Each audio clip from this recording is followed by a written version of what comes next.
Theatres கிடைக்காம நிறைய பிரச்சனைகள் வந்து ஓடிட்டுருக்கு. அந்த மாதிரி ஒரு சூழ்நிலையில் இன்றைக்கி வந்து பார்த்திங்கன்னா ஜனநாயகன் வந்து மிகப்பெரிய ஒரு ஜாம்பவான் நடித்த ஒரு படம். அந்த படத்துக்கே இவ்வளோ பிரச்சனை இருக்கும்போது நம்ம படம்லாம் வந்து ரிலீஸ் பண்ணால் தியேட்டர்கள் கொடுப்பாங்களா, ஓடுமா அப்படின்னு ஒரு மிகப்பெரிய ஒரு பயம். அப்போது மக்கள் வந்து நம்ம படத்தை பற்றி பேசணும் இல்லைங்களா, பேசுகிறதுக்கு கூட டைம் கொடுக்க மாட்டாங்க. கவுண்டரில் போவாங்க, டிக்கெட் வாங்குவாங்க, 10 டிக்கெட் வாங்கின உடனே க்ளோஸ் பண்ணிடுறாங்க. அவங்கள வந்து தடை போடுறது, தியேட்டர்கள் கொடுக்காம போகிறது, அப்படியே கொடுத்தாலும் படங்களை ஓட விடாமல் பண்ணுறது, இந்த மாதிரி வேலைகள் செய்யாமல் எல்லாருக்கும் சப்போர்ட் பண்ணணும்னு சொல்லிட்டு இந்த நேரத்தில் எல்லாரையும் நான் வந்து வேண்டி விரும்பி கேட்டுக்கிறேன்.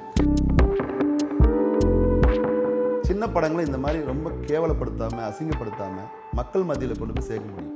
அதாவது படம் நல்லா இருக்கா நல்லா இல்லையான்றது வந்து நாம் முடிவு பண்ணுறது கிடையாது, ஆடியன்ஸ் முடிவு பண்ணுறது. நடிகர் சரத்குமார் சார் வந்து அருமையாக பேசியிருந்தார். என்ன, அதாவது சின்ன சின்ன படங்கள்லாம் அவர் வந்து பார்த்திங்கன்னா மிகப்பெரிய ஒரு ஜாம்பவான். திரையுலகில் வந்து அவருக்கு எல்லா கேரக்டருமே வந்து ஈஸியாக பண்ணக்கூடிய ஒரு மனிதர். அப்படியாப்பட்டவங்களுக்கே வந்து பார்த்திங்கன்னா பிரச்சனைன்னு வரும்போது நாமெல்லாம் ஒரு போய் சொன்னால் அதை ஏற்றுப்பாங்களான்ற ஒரு அச்சம் தான். நேயர்களுக்கு ஒரு பெரிய வணக்கம். நான் உங்க விஜய் வைஷ்ணவி. இப்போ நம்ம யாரை பார்க்க போறோம்னு பார்த்தீங்கன்னா ஒரு ஆக்டர் ப்ளஸ் ப்ரொடியூசர், அவரை தான் பார்க்க போறோம். Let's welcome Giri. ஹாய். வணக்கம் சார். உங்கள் வாழ்த்துக்கள். வணக்கம். எப்படி இருக்கீங்க? நல்லா இருக்கேன் சார், நீங்க எப்படி இருக்கீங்க? நல்லா இருக்கேன். ஓகே சார், இப்போ வந்துட்டு உங்களோட படம் இருமுனை, அந்த படம் வந்துட்டு டிசம்பர்லேயே ரிலீஸ் ஆகுதுன்னு சொல்லிட்டு இருந்தீங்க. அது ஏன் சார் இன்னும் ரிலீஸ் ஆகாமல் டிலே ஆகிட்டு இருக்கு? ஆக்சுவலாக நீங்கள் கேட்ட கேள்விக்கு முன்னாடி என்னுடைய தமிழ் மக்கள் அனைவருக்கும் FT சேனல் ஃபஸ்ட்டு தலைமுறை இந்த சேனலில் வந்து இன்டர்வியூ கூப்பிட்ருக்கீங்க, ரொம்ப சந்தோஷமாக இருக்குது. என்னுடைய தமிழ் சொந்தங்கள் அனைவருக்கும் இனிய பொங்கல் திருநாள் நல்வாழ்த்துக்கள். ஃபஸ்ட்டு கேள்வியை நல்ல அருமையான கேள்வி கேட்டிருக்கீங்க. ஆக்சுவலாக ஜனநாயகன் போன்ற பெரிய பெரிய படங்களே இன்றைக்கி என்ன நிலைமையில் இருக்குதுன்னு சொல்லிட்டு உங்களுக்கு நம்ம எல்லோரும் பார்த்துட்டு தான் இருக்கோம்.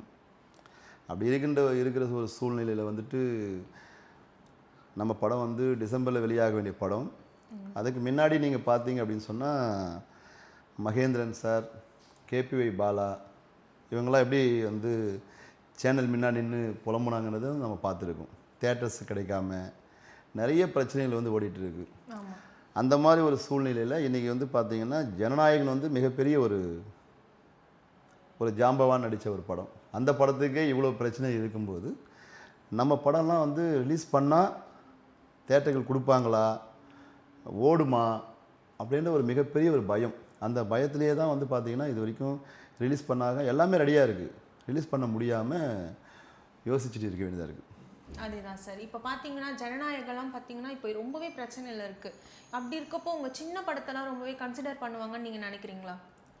ஆக்சுவலாக வந்து என்னுடைய ஃபஸ்ட்டு படம் திரும்பிப்பாருக்கு வந்து எவ்வளோ பிரச்சனைகள் எவ்வளோ கஷ்டங்கள் அனுபவிச்சுன்றது உங்களுக்கு எல்லாருக்கும் நல்லாவே தெரியும்.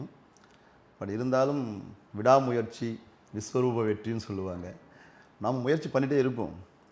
என்னைக்கு வந்து கடவுள் நமக்கான வழியை காட்டுறான்னு பார்ப்போம். அவங்க அப்படி தான் பண்ணுவாங்க. நாம் தான் முயற்சி எடுக்கணும். ஆக்சுவலி இப்போ நீங்கள் வந்துட்டு இதுக்கு முன்னாடி ஒரு படம் எடுத்திருந்தீங்க, அதுக்கு நீங்களே வந்து ப்ரொடியூசராகவும் இருந்திருக்கீங்க, நீங்களே ஆக்டராகவும் இருந்திருக்கீங்க. ஏன் சார் இந்த வாட்டி நீங்கள் எடுத்த படத்தில் வேற ஒரு ஆர்டிஸ்ட்க்கு வந்துட்டு ஒரு சான்ஸ் கொடுக்கல? ஆக்சுவலாக வந்து என்ன அப்படின்னு சொன்னால், நம்ம அடுத்தவங்க வந்து நம்மளை வந்து யூஸ் பண்ணும்போது ஒரு சின்ன கேரக்டராக கொடுக்குறோம் சார், பண்ணுங்க அப்படின்ற மாதிரி வந்து ஒரு தாட் போயிட்டுருக்கு. நான் இப்போ வந்து பார்த்திங்கன்னா ஒரு 4-5 படத்தில் நடிச்சிட்டு இருக்கேன். நல்ல ஒரு மெயின் வில்லனை தான் பண்ணிகிட்டு இருக்கேன். பட் இருந்தாலும் நம்ம படம்னு வரும்போது நம்மளுடைய திறமையை நாம் மக்களுக்கு காட்டணும், மக்கள் நம்மளை ஏற்றுக்கணும் அப்படின்னு சொன்னால் கண்டிப்பாக நாம் அந்த முக்கியமான கேரக்டர் நாம் பண்ணால் தான் மக்கள் பார்ப்பாங்க. மக்கள் பார்க்கும்போது தான் வந்து மக்களுக்கு வந்து உங்களை பிடிக்கலைங்க, நீங்கள் இந்த கேரக்டர் செட் ஆக மாட்டீங்க, இவர் வந்து அவ்வளோதான், இவர் சின்ன சின்ன கேரக்டர் செட் ஆகுவாருன்னு மக்கள் சொல்லிட்டாங்க வச்சுங்களேன். அப்போது நீங்கள் சொன்ன மாதிரி வேறு ஆக்டர்ஸ் போட்டு நம்ம பண்ணலாம். பட் வந்து மக்கள் ஏற்றுப்பாங்கன்னு நினைக்கிறேன். ஏன்னா திரும்பிப்பார் வந்து மிகப்பெரிய ஒரு வெற்றி படமாக்கி கொடுத்தது இந்த மக்கள் தான். அதில் வந்து நிறைய வந்து நல்லா நடிச்சிருக்கீங்க சார் அப்படின்னு சொல்லிட்டு நிறைய பேர் எனக்கு வந்து கால் பண்ணி சொன்னாங்க. அது ஒரு சந்தோஷம். அதனால் தொடர்ந்து நாமளே பண்ணுவோமே அப்படின்றதுக்காக தான் பண்ணிட்டு இருக்கோம். இப்போ நீங்க வேற ஏதாச்சும் நெக்ஸ்ட் படத்துக்கு வந்துட்டு கமிட் ஆயிருக்கீங்களா சார்? ஆக்சுவலாக வந்து பார்த்தீங்கன்னா என்னுடைய சாரைன்னு ஒரு படம், அதுக்கப்புறம் ப்ரொடக்ஷன் நம்பர் 2 2 படம் பண்ணிட்டு இருக்கேன். ஓகே. முக்கியமான ஒரு நல்ல பெரிய ஆர்டிஸ்டோடு தான் பண்ணிட்டு இருக்கேன். பட் வந்து அது இன்னும் ஷூட்டிங் பாதி தான் முடிஞ்சிருக்கு. அதை பேர் சொல்ல வேணும்னு நினைக்கிறேன்.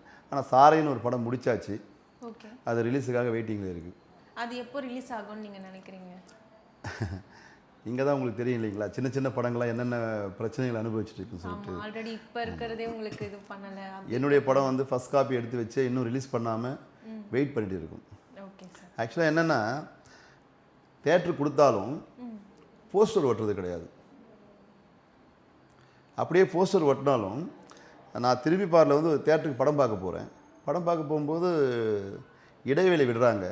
இடைவேளை விடும்போது தேட்டரில் சொல்கிறேன், தேட்டரில் நடந்த கொடுமை இது. அட்லீஸ்ட் ஒரு 10 நிமிஷமாவது வந்து ஒரு கேப் இருக்கும் இல்லைங்களா. இடைவேளைன்னு போடுறாங்க, போட்டு அப்படியே உடனே படத்தை ஸ்டார்ட் பண்ணுறாங்க. அப்போது மக்கள் வந்து நம்ம படத்தை பற்றி பேசணும் இல்லைங்களா, பேசுகிறதுக்கு கூட டைம் கொடுக்க மாட்டாங்க. கவுண்டரில் போவாங்க, டிக்கெட் வாங்குவாங்க, 10 டிக்கெட் வாங்கின உடனே க்ளோஸ் பண்ணிடுறாங்க. இந்த மாதிரி நிறைய அவலங்கள் வந்து நிறைய நடந்துகிட்ருக்கு. இதெல்லாம் இல்லாமல் இருந்தால் தான் இப்போ நான் ஒரு படம் வந்து தைரியமாக ரிலீஸ் பண்ணுறேன்.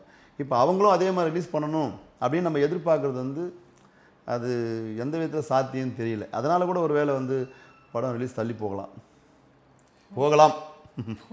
இப்போ வந்துட்டு நீங்க சொன்னீங்க, நீங்க வந்துட்டு நெக்ஸ்ட் ஆர்டிஸ்ட் வந்துட்டு நம்ம ஃபேஸ் காட்டினா தான் அவங்களுக்கு வந்து ரெஜிஸ்டர் ஆகும் அப்படின்ற மாதிரிலாம் சொன்னீங்க. இதுக்கப்புறம் நீங்க எடுக்க போற படத்துல வேற ஆர்டிஸ்ட்டுக்கு வந்துட்டு நீங்க சான்ஸ் கொடுக்கலான்னு இருக்கீங்களா? கண்டிப்பாப்பா. நான் அடுத்தது வந்து பார்த்தீங்கன்னா ஒரு ஃபேமிலி சப்ஜெக்ட், ரொம்ப முக்கியமான ஒரு சப்ஜெக்ட். ஒரு அப்பாவுக்கும் பொண்ணுக்கும் உள்ள ஒரு கதைக்களம். அதில் வந்து பார்த்தீங்கன்னா 2 ஹீரோ. அதில் ஒரு சப்ஜெக்டில் வந்து நான் பண்ணுறேன், இன்னொரு சப்ஜெக்டில் வந்து கண்டிப்பாக வந்து இன்னொரு ஹீரோ கண்டிப்பாக வந்து நான் போடணும். அதுக்கான வந்து ஆர்டிஸ்ட் செலெக்ஷன் வந்து போயிட்டுருக்கு. பிப்ரவரியில் வந்து ஷூட் போகிறேன். Super sir. ஆக்சுவலாக வந்து திரும்பிப்பார் படத்துக்கு வந்து முதல் வந்து நான் இன்டர்வியூ கொடுத்தது வந்து நம்மளுடைய சேனலுக்கு தான். இந்த சேனலுக்கு வந்து நான் ரொம்ப கடமைப்பட்டிருக்கேன். அதே மாதிரி வந்து பார்த்திங்கன்னா என்னுடைய படம் வெற்றி அடைஞ்சதுக்கு காரணமும் ஊடகங்களும் மீடியாவும் ரொம்ப மெயின் சப்போர்ட் பண்ணாங்க. இப்போவும் ஃபஸ்ட்டு இன்டர்வியூ வந்து எந்த சேனல் வந்து என்னை கூப்பிட்டு முதல் இன்டர்வியூ எடுத்தீங்களோ அதே சேனல் தான் வந்திருக்கேன். உங்கள் எல்லாருக்கும் என்னுடைய மனமார்ந்த நன்றிகளும் வாழ்த்துக்களும். அதே மாதிரி வந்து தமிழ் திருநாளுக்கு வந்து நான் வந்து எல்லாருக்கும் வந்து பொங்கல் வாழ்த்து சொல்கிறேன். மேலும் நான் எல்லாரையும் கேட்குறது என்னென்னா, ப்ரொடியூசர் கவுன்சிலிங்கில் இருந்து எல்லாரையுமே நான் கேட்குற ஒரே ஒரு விஷயம்னா, சின்ன படங்களுக்கு சப்போர்ட் பண்ணுங்கள், சின்ன படங்களை வாழ வையுங்க. பெரிய படங்களுக்கு மட்டும் சப்போர்ட் பண்ண வேண்டாம். எத்தனையோ படங்கள், நம்ம படம் கிடையாது, இன்றைக்கி எத்தனையோ படங்கள் வந்து ரிலீஸ் பண்ண முடியாமல் ப்ரொடியூசர்லாம் நிறைய கஷ்டப்பட்டுட்டு இருக்காங்க. அந்த கஷ்டங்களை வரவிடாமல் கண்டிப்பாக வந்து அவங்களுக்கு ஒரு நல்ல வாழ்வு கொடுங்க. இந்த தை பிறந்தால் வழி பொறுக்கின்றதுனால இந்த 2026 எல்லா படங்களுக்கும் முழு சப்போர்ட் கொடுத்து, சின்ன படங்கள் தான் வந்து இன்றைக்கி வந்து பெரிய ஒரு படங்களாக வந்து பெரிய நடிகர்களாக மாறுறாங்க. அந்த மாதிரி திறமை இருந்தால் சின்ன படங்களும் பெரிய படங்களாகிறதுக்கு வாய்ப்பு இருக்குது.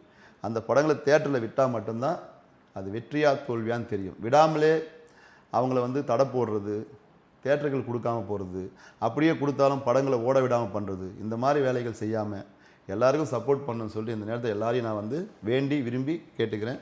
என்னுடைய ரசிகர்களுக்கும் என்னை வந்து திரையுலகில் வந்து இன்னும் எத்தனை ஆண்டு காலம் நம் மக்கள் வைப்பாங்கன்னு தெரியாது. எத்தனை ஆண்டு காலம் இருந்தாலும் கண்டிப்பாக மக்களுக்கு பிடிச்ச மாதிரி ஒரு நல்ல படம் தான் கொடுப்பேன். இப்போ நீங்கள் சொன்னீங்களே சார், இன்டர்வல் போட்ட உடனே படத்தை வந்துட்டு ஸ்டார்ட் பண்ணிடுறாங்க, கொஞ்சம் வந்து ஸ்பேஸ் கொடுக்கறது இல்லைன்னு சொல்லிட்டு. இந்த இஷ்யூஸை வந்து யார்கிட்ட கொண்டு போனால் இதெல்லாம் வந்துட்டு சால்வ் ஆகும்னு நீங்கள் நினைக்கிறீங்க? ஆக்சுவலாக வந்து அடிபட்டுடுச்சு, இதுக்கு மருந்து டாக்டர் தான் போடணும் அப்படிலாம் கிடையாது. இது அதாவது ஒரு சாதாரணமாக ஒரு வேர், ஒரு செடியிலிருந்து அது வளர்ந்து பெருசாக மரமாகும் போது எல்லாத்துக்குமே காரணம் வந்து ஒரு வேர் இருக்கும், ஆணி வேர் ஒன்று இருக்கும். அந்த ஆணி வேர்லேருந்து வரக்கூடியதான் இந்த கிளைகள் எல்லாமே. அப்போது இந்த மாதிரி படங்களை வந்து இந்த மாதிரி செய்யக்கூடாதுன்னு சொல்கிறதுக்கு வந்து பார்த்திங்கன்னா, முதல்ல வந்து தமிழ்நாடு அரசு, அதுக்கப்புறம் ப்ரொடியூசர் கவுன்சிலிங், அதுக்கப்புறம் டிஸ்ட்ரிபியூட்டர்ஸு, இவங்க எல்லாருமே வந்து சரியான ஒரு வழிமுறைகளை கொண்டு வந்தால் மட்டும்தான் சின்ன படங்களை இந்த மாதிரி ரொம்ப கேவலப்படுத்தாமல் அசிங்கப்படுத்தாமல் மக்கள் மத்தியில் கொண்டு போய் சேர்க்க முடியும். அதாவது படம் நல்லா இருக்கா நல்லா இல்லையான்றது வந்து நாம் முடிவு பண்ணுறது கிடையாது, ஆடியன்ஸ் முடிவு பண்ணுறது. கண்டிப்பா சார். படத்தை வந்து சரியான முறையில் ஓட்டுங்க, சரியான முறையில் ஆடியன்ஸுக்கு கொண்டு போங்க. ஆடியன்ஸ் ஏற்றுக்கல அப்படின்னு சொன்னால் படத்தை அடுத்த நிமிஷமே தூக்கி வெளியில் போடுங்க. ஆடியன்ஸ் ஏற்றுக்கிற அளவுக்கு வந்து கொண்டு போக வேண்டியது வந்து நான் சொன்ன இவங்ககிட்ட தான் இருக்குது. இவங்க எல்லாரும் சப்போர்ட் பண்ணுவாங்கிற நம்பிக்கை இருக்குது. சப்போர்ட் பண்ணணும்னு சொல்லி நான் அவங்களை கேட்டுக்கிறேன். இப்போ இந்த இஷ்யூஸ்லாம் ஆயிருக்குன்னு நீங்கள் சொல்கிறீங்களா சார்? ஆமாம் சார். இதை வந்துட்டு நீங்கள் வேறு ஏதாச்சும் ப்ரொடியூசர் கிட்ட போயிட்டு இதை சொல்லியிருக்கீங்களா? அவங்க ஏதாச்சும் ஆக்ஷன்ஸ் எடுத்திருக்காங்களா? ஆக்சுவலாக நம்ம வந்து பார்த்திங்கன்னா ஒவ்வொரு இப்போ நாங்கள் வந்து சினிமா உலகத்துக்கு புதுசு. என்னை விட சீனியாரிட்டியில் நிறைய பேர் இருக்காங்க சின்ன சின்ன படங்கள்லேயே. அதுக்கு பார்த்தீங்கன்னா எக்ஸாம்பிள் வந்து ஒரு 1 வீக் முன்னாடி அண்ணன் காமாட்சி, அதுக்கப்புறம் வந்து ஆக்டர்ஸ் எல்லாம் பார்த்தீங்கன்னா கேபி பாலா, அதுக்கப்புறம் வந்து மகேந்திரன், இந்த மாதிரி இன்னும் நிறைய பேர் இருக்காங்க. அவங்களுடைய புலம்பெல்லாம் நம்ம கேட்டு தானே இருக்கிறோம். ஆமாம் சார். அவங்க சொல்லியிருப்பாங்க இல்லைங்களா? அவ்வளோ பெரிய ஜாம்பவானுங்களே போய் சொல்லி கேட்காதவங்க நாம் சொன்னால் கேட்பாங்களா அப்படின்ற ஒரு அச்சம். அதுக்கு அடுத்தது நீங்கள் பார்த்தீங்கன்னா இப்போது சமீபத்தில் வந்து பேரரசு சார் வந்து பார்த்தீங்கன்னா சின்ன படங்களுக்கெல்லாம் வந்து சப்போர்ட் பண்ணணும் அப்படின்னு சொல்லி நல்லா அழகாக பேசியிருந்தார். அதுக்கப்புறம் ஒரு 2 days முன்னாடி வந்து நடிகர் சரத்குமார் சார் வந்து அருமையாக பேசியிருந்தார். என்ன, அதாவது சின்ன சின்ன படங்கள்லாம் அவர் வந்து பார்த்தீங்கன்னா மிகப்பெரிய ஒரு ஜாம்பவான். திரையுலகில் வந்து அவருக்கு எல்லா கேரக்டருமே வந்து ஈஸியாக பண்ணக்கூடிய ஒரு மனிதர். அப்படியாப்பட்டவங்களுக்கே வந்து பார்த்தீங்கன்னா பிரச்சனைன்னு வரும்போது நாமெல்லாம் போய் சொன்னால் அதை ஏற்றுப்பாங்களான்ற ஒரு அச்சம். அதனால தான் உங்கள் முன்னாடி மீடியா முன்னாடி சொன்னால் அவங்க பார்ப்பாங்க, அட்லீஸ்ட் பார்த்தாவது ஒரு நல்லது செய்யட்டுமேன்றதுக்காக தான் உங்ககிட்ட சொல்கிறோம். இந்த மாதிரி இப்போ நிறைய சின்ன படங்கள்லாம் வெளியவே வராமல் இந்த மாதிரி ப்ராப்ளம்ஸை வந்து ஃபேஸ் பண்ணிட்டு அப்படியே இருக்குது. இதுக்கெல்லாம் என்ன சார் சொல்யூஷன்? என்ன சொல்யூஷன் அப்படின்னு சொன்னால் கண்டிப்பாக எல்லா சின்ன படங்களையும் ரிலீஸ் பண்ணுறதுக்கு நம்ம ப்ரொடியூசர் கவுன்சிலிங்களும், ரெண்டாவது வந்து அரசும் இதுக்கு வந்து முழு ஒத்துழைப்பு கொடுத்தா மட்டும்தான் எல்லா ப்ரொடியூசருமே படத்தை தியேட்டருக்கு கொண்டு வர முடியும். வெற்றி தோல்வின்றது வந்து மக்கள் கொடுக்குறது. அட்லீஸ்ட் அந்த படத்தை தியேட்டருக்காவது கொண்டு வர்றதுக்கு இவங்க எல்லாரும் சப்போர்ட் பண்ணணும். சப்போர்ட் பண்ணால் மட்டும்தான் இது 100% சாத்தியம். அது பண்ணணுன்றது தான் நான் வைக்கிற வேண்டுகோள். கண்டிப்பாக பண்ணுவாங்கன்ற நம்பிக்கை எனக்கு இருக்குது. இந்த 2026 சின்ன சின்ன படங்களுக்கெல்லாம் ஒரு எதிர்காலம் கண்டிப்பாக கிடைக்கணும். அதுக்கான உதவிகள் வந்து எல்லாருமே செய்யணுன்றது தான் எங்களுடைய வேண்டுகோள்.